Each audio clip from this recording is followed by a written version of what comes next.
这是这种声音，咱们在这个剧里面的陈阳唱的这个段，其实是我根据石老板动画改编的，所以怎么个逻辑来讲？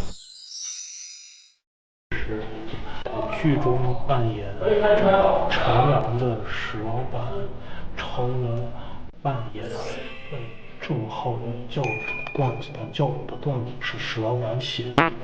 就郑浩的扮演者刘洋被郑浩的扮演者刘洋指责陈阳抄袭了郑浩的段子，而陈阳的段子是郑浩的扮演者刘洋抄袭陈阳的扮演者石老板。你答对了吗？你答对了吗？我们还特意在角色名字上下了一番功夫。女主角叫潘岩，张能她最后是去声讨陈阳，因为陈阳的扮演者石老板在日常中攀岩摔骨折，攀岩专科石老板。我太难了。